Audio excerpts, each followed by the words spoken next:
الحمد لله وكفى والسلام على عباده الذين اصطفى أما بعد فأعوذ بالله من الشيطان الرجيم بسم الله الرحمن الرحيم أقيموا الصلاة وآتوا الزكاة واركعوا مع الراكعين صدق الله العلي العظيم وبلغنا رسوله النبي الأمين الكريم ونحن على ذلك لمن الشاهدين والشاكرين والحمد لله رب العالمين. کچھ عرض باروں سے قبل آئی ہمراہ مل کر انتہائی احترام و عقیدت کے ساتھ اپنے اور ساری کائنات کے مرکز عقیدت گنبد خضرا میں آرام فرمانے والے آقا ارواحنا فدا جناب محمد رسول اللہ صلی اللہ علیہ وسلم کی بارگاہ بے کس پناہ جم جم کر درود پاک کا ہدیہ شغباز بلند کریں. محمد صلی اللہ علیہ وسلم الحمد بعد الجود والکرم والہ الکرام مجبات کو صلاۃ و سلام علیک یا رسول اللہ صلی اللہ علیہ وسلم. عزیزان ملت اسلامیہ، اللہ تبارک و تعالیٰ قرآن پاک میں ارشاد فرماتا ہے وَأَقِیمُوا الصَّلَاةَ وَآتُوا الزَّکَاةَ وَارْکَعُوا مَعَ الرَّاکِعِینَ. نماز قائم کرو، زکوٰۃ ادا کرو اور رکوع کرنے والوں کے ساتھ رکوع کرو. مطلب یہ کہ جماعت کے ساتھ نماز پڑھو. رکوع کرنے والوں کے ساتھ رکوع کرنا مطلب یہ کہ جماعت کے ساتھ باجماعت نماز ادا کرنا. نماز تنہا بھی پڑھی جا سکتی ہے، اکیلے بھی پڑھ سکتے ہیں. بہت سے لوگ سوچتے ہیں تراویح ایسے ہی گھر میں اکیلے بھی پڑھ لیں گے، لیکن جماعت کے ساتھ پڑھنا یہ زیادہ افضل، زیادہ ثواب. دوسرا فائدہ جماعت کے ساتھ پڑھنے کا، تراویح جماعت کے ساتھ پڑھنے کا دوسرا فائدہ یہ کہ بندہ قرآن سن لیتا ہے.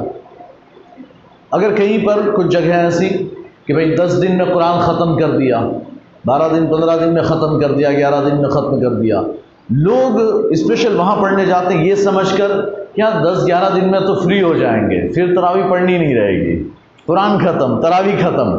حالانکہ ایسا نہیں ہے. ایک یعنی مسئلے کی وضاحت کرو، ایسا نہیں ہے. آپ نے 10 دن میں قرآن ختم کر دیا، 3 دن میں قرآن ختم کر دیا، پھر بھی تراویح تو آپ کو 29-30 دن پڑھنی ہی پڑھنی. 29 یا 30 جو بھی چاند ہو، تراویح تو آپ کو 29 یا 30 دن تک پڑھنی ہی پڑھنی ہے، چاہے قرآن ایک دن میں ختم کر لو. تراویح سے چھٹکارا نہیں ہے. تو یہ تراویح کی 20 رکعت سنت مؤکدہ ہے، وہ تو آپ کو پڑھنی ہی پڑھنی ہے. یہ نہیں کہ ہم نے 10 دن میں فلاں جگہ تو قرآن ختم کر لیا ہے تو اب آزاد ہیں، اب گھومو پھرو.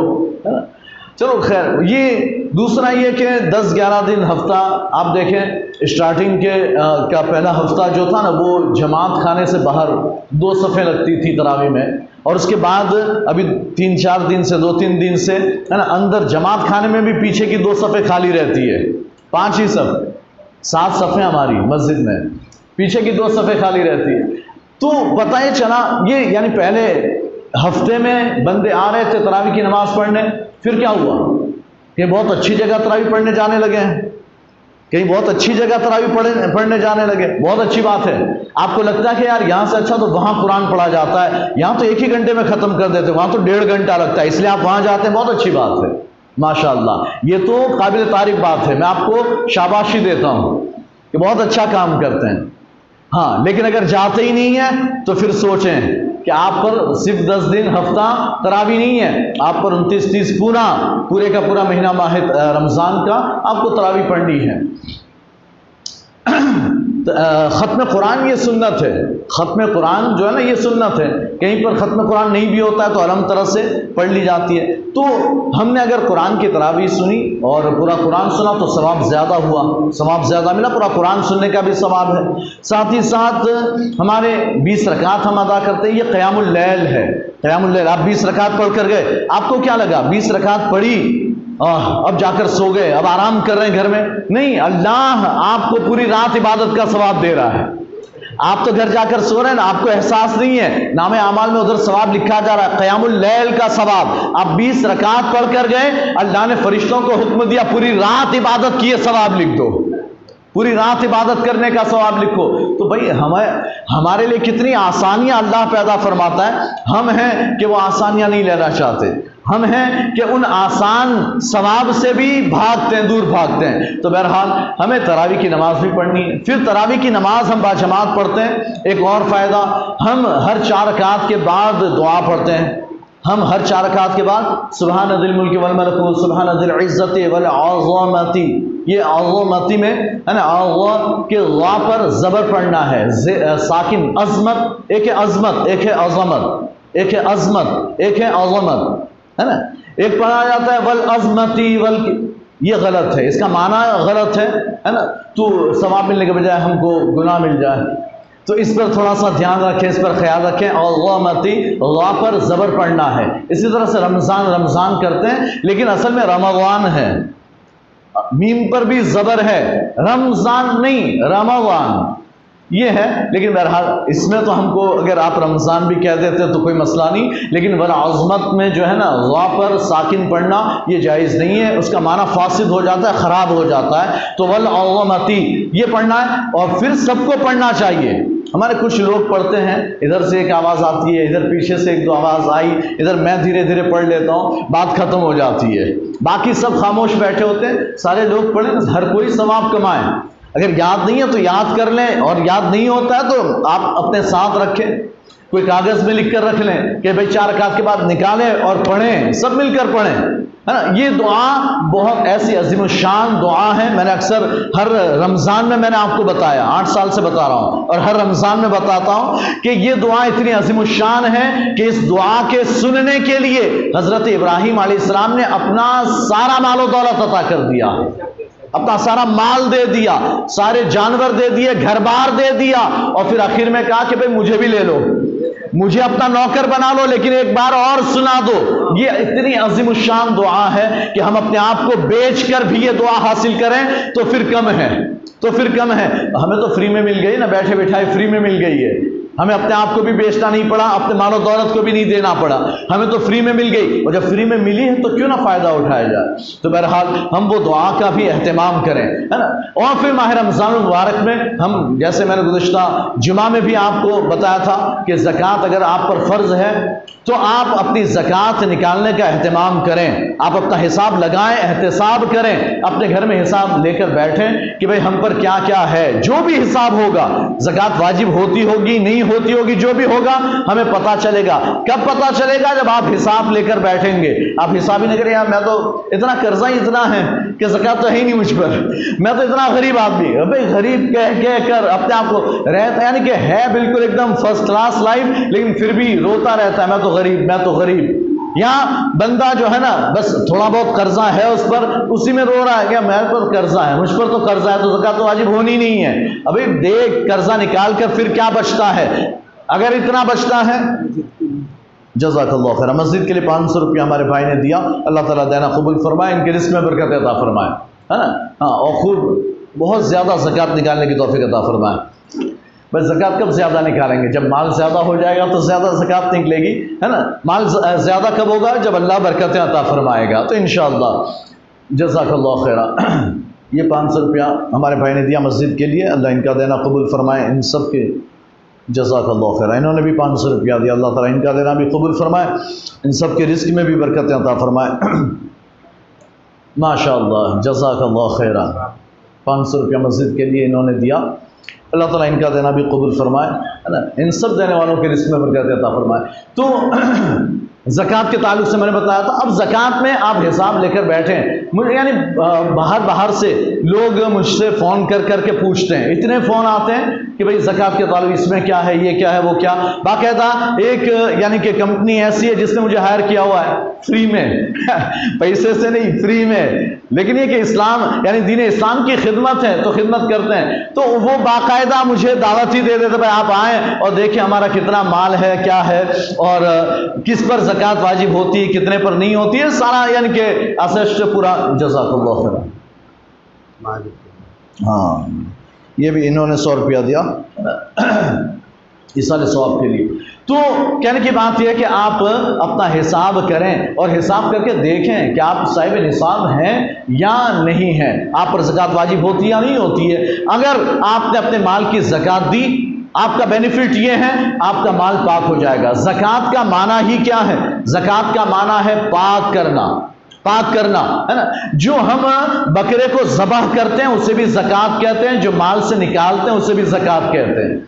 عربی میں جو بکرا ذبح کرتے ہیں نا اسے بھی زکوٰۃ کہتے ہیں. کیوں؟ اس لیے کہ وہ بھی ذبح کر کے حلال کیا جاتا ہے اور مال کی زکوٰۃ نکال کے بھی اسے بھی پاک اور حلال کیا جاتا ہے. بکرا بھی پاک اور حلال ہو جاتا ہے ذبح کرنے سے.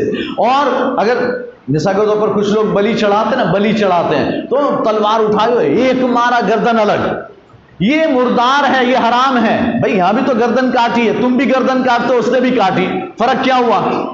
فرق کیا پڑا؟ گوشت کھاؤ، کہتے نہیں وہ حرام ہے، وہ مردار، اسے کھانا حرام، وہ نہیں کھا سکتے. تو نے گردن کاٹی تو کھا سکتے، اس نے کاٹی تو نہیں کھا سکتے. کیوں؟ کہتے اس لیے کہ اس نے صرف کاٹی ہے، ہم نے زکات کی ہے، ہم نے ذبح کیا. ذبح کو زکات کہتے ہیں، اس لیے کہ ہم نے ذبح کر کے بکرے کو پاک اور حلال کر دیا، اب اس کا گوشت پاک بھی حلال بھی ہے، ہم کھا سکتے ہیں، ہے نا. تو اسی طرح مال کی ہم نے زکات نکالی تو مال پاک اور حلال ہو گیا، اب اسے ہم یوز کر رہے ہیں تو ایک تو یعنی کہ ہمارا مال پاک ہو جاتا ہے، صاف ہو جاتا ہے، حلال ہو جاتا ہے. دوسرا فائدہ یہ کہ آپ کو انشورنس مل جاتا ہے، آپ کو انشورنس ملتا ہے نا. آپ ریلوے میں ٹکٹ نکلوائیں تو وہاں آپشن آتا ہے آپشن آتا ہے کہ بھائی آپ یعنی انشورنس بھی لینا چاہتے ہیں تو وہ یعنی کہ تھوڑا بہت 10-12 روپیہ 15 روپیہ انشورنس کا لیتا ہے ایک ٹکٹ پر کہ بھئی یہ آپ کا انشورنس، اگر آپ کو بائی چانس سفر میں کچھ ہو جاتا ہے تو آپ کو اتنا آپ کے گھر والوں کو مل جائے گا، اور اگر کچھ نہیں ہوتا کچھ بھی نہیں تو یہ 10-12 روپیہ 15 روپیہ کمپنی جو ہے نا انشورنس کا لیتی ہے، صرف اتنا. اور یہ لے کر وہ بینیفٹ کیا دکھاتی ہے؟ اگر کچھ ہوا آپ کو، اگر کچھ ہوا، آپ مر گئے نا ایکسیڈنٹ میں، ریلوے کے ایکسیڈنٹ میں، تو آپ کے گھر والوں کو کچھ نہ کچھ رقم مل جائے گی. لیکن اللہ تبارک و تعالیٰ آپ کو ایسا انشورنس دیتا ہے، آپ زکات ادا کریں، آپ یعنی زکات ادا کریں گے تو یہ نہیں کہ آپ کا مال جل گیا، ہلاک ہو گیا، چوری ہو گیا تو آپ کو ملے گا، نہیں. اللہ فرماتا ہے چوری نہیں ہوگا، اب ہلاک نہیں ہوگا، اب مال محفوظ ہو گیا. تو زکات نکالنے کا فائدہ یہ ہے کہ آپ کا مال محفوظ ہو جائے گا. زکات آپ مصارف زکات کو دیں، جو زکات کے مصرف ہیں، جو زکات لے سکتے ہیں، جن پر زکات خرچ کرنا جائز، آپ ان کو زکات دیں. اب کل رات میں ایک مسئلہ آ گیا، آج رات میں نہیں بلکہ صبح فجر کی نماز کے بعد ایک فون آ گیا. فون آیا، وہ بندہ کہہ رہا ہے یعنی کہ میں نے فون اٹھایا، اجنبی نمبر تھا، پتہ نہیں کس کا، میں نے نام بھی، اکثر میری عادت ہے میں کسی کا نام نہیں پوچھتا. اس نے مسئلہ پوچھا، اس کا کام تھا مسئلہ پوچھنا، میرا کام تھا جواب دینا، بات ختم ہوئی. تو کون ہے، کہاں سے، اس سے کوئی لینا دینا نہیں. بہرحال تو فون آیا، اس نے سوال کیا کہ حضرت رات میں ہمارے یہاں کچھ لوگ چندے کے لیے آئے تھے، ہم نے چندہ دیا، اپنی زکاتیں دی، دارالعلوم کا چندہ تھا مدرسے کا، تو ہم نے اپنی زکاتیں دی، لیکن بعد میں وہ زکات لے کر چندہ لے کر چلے گئے. بعد میں ہم کو پتا چلا کہ وہ اپنے والے نہیں تھے، اپنے نہیں تھے، وہ دوسرے تھے. تو زکات ادا ہوئی کہ نہیں ہوئی؟ میں نے کہا اگر انجانے میں دے دیے تو آپ کی زکات ادا ہو گئی، واپس ادا کر دو، جتنا دیا ہے اتنا واپس دے دو، یہ بہتر ہے. احتیاط اس میں کہ واپس ادا کرو، آپ کی زکات آپ واپس ادا کر دو، یہ احتیاط. لیکن جانے انجانے میں آپ نے دے دی، آپ کی زکات ادا ہو گئی. اگر جان بوجھ کر دیتے تو زکات ادا نہیں ہوتی، تو زکات ادا نہیں ہوتی. تو کہنے کی بات یہ ہے کہ زکات آپ حساب کر کے نکالیں. لوگ باہر سے یعنی لوگ مسئلے پوچھ کر زکات نکالتے ہیں، ہماری بستی میں سے کوئی آتا نہیں، ایک کے سوا، ایک آدھ کے سوا، یعنی ایک دو ہوتے ہیں جو پوچھ لیتے ہیں، ورنہ اکثر یعنی سارے کے سارے زکات کے سارے مسائل جانتے ہی ہیں. یہ سب جو ہے نا وہ زکات کے مسائل جانتے ہیں، ان کو سب پتا ہے کہ بھئی ہم کو کس مال میں زکات نکالنی ہے، کتنی نکالنی، کیا کرنا، وہ سب پتا ہی ہے، اس لیے کوئی پوچھتا ہی نہیں. ہم کو ضرورت ہی نہیں پوچھ رہے کہ ہم کو سب پتا ہے نا. اگر آپ کو پتا ہے بہت اچھی بات ہے، آپ اپنی زکات نکالیں. ایک یعنی جو مین پوائنٹ کی بات ہے، آپ پوچھیں نہ پوچھیں، اپنی زکات حساب لگا کر نکالیں. آپ کو اپنے سارے مال کی زکات نکالنی ہے. اللہ کے رسول صلی اللہ علیہ وسلم کے زمانے میں آپ سرکار صلی اللہ علیہ وسلم نے جب زکات فرض ہو گئی تو آپ نے ایک شخص، ایک بندہ ایسا ہے نا، اس زمانے میں تو یعنی مسلمان ہی تھا بظاہر، کلمہ گو مسلمان. تو ہوا یہ کہ وہ بڑا غریب آدمی تھا، بڑا غریب آدمی، بہت غریب تھا. اللہ کے رسول کی بارگاہ میں حاضر ہوا، عرض کرتا یا رسول اللہ صلی اللہ تعالی علیہ وسلم، میں بڑا غریب ہوں، بہت یعنی کہ تنگ دستی ہے، کھانے کو بھی کھانے یعنی فاقے پر فاقے ہوتے ہیں. یا رسول اللہ کچھ دعا کر دیجئے، کچھ دعا کر دیجئے، مال میں برکت ہو جائے. سرکار نے فرمایا میں دعا کر دوں تو اللہ مال میں برکت عطا فرمائے گا، لیکن اگر صبر کرے تو آخرت میں حصہ ملے گا، آخرت میں جنت میں حصہ ملے گا اگر صبر کرے تو. اور اگر تو کہے تو میں دعا کر دیتا ہوں مال کی برکت کی. اس نے کہا حضور آپ مال میں برکت کی دعائی کر دیجئے. ہے نا دعا. پہلے سرکار نے یعنی ایک بار بھیجا کہ صبر کر آخرت میں ملے گا. دوسری بار آیا پھر صبر کے لیے کہا. تیسری بار آیا یا رسول اللہ نہیں آپ دعا کر ہی دیجئے. سرکار نے کہا ٹھیک ہے یا اللہ اس کے مال میں خوب برکت عطا فرما. اب سرکار نے دعا فرمائی تو اس کے مال میں اتنی برکت ہوئی کہ ایک بکری سے 2 سے 200 200 سے 400 400 سے 800 1600 3200 یہ یعنی بڑھتا جا رہا ہے. ہزاروں بکریاں اس کے پاس ہو گئی. یعنی اتنے سارے جانور. اب پہلے تو یعنی 1 2 ہوئی تو مدینے ہی میں رہتا تھا اور مدینے میں رہتا تھا 5 وقت کی نماز مسجد نبوی میں پڑھتا تھا.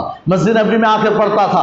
پھر اتنی بکریاں ہو گئی کہ سنبھالنے میں ہے نا فجر اور عشاء وہ مسجد نبوی میں پڑھتا, ظہر اثر مغرب وہ بکریوں کے ساتھ جہاں ہوتا وہیں پر میدان میں پڑھ لیتا. پھر اتنی زیادہ ہو گئی کہ سنبھالتے نماز کا وقت چلا جاتا, نماز پڑھنے کا وقت ہی نہیں ملتا سنبھالنے میں.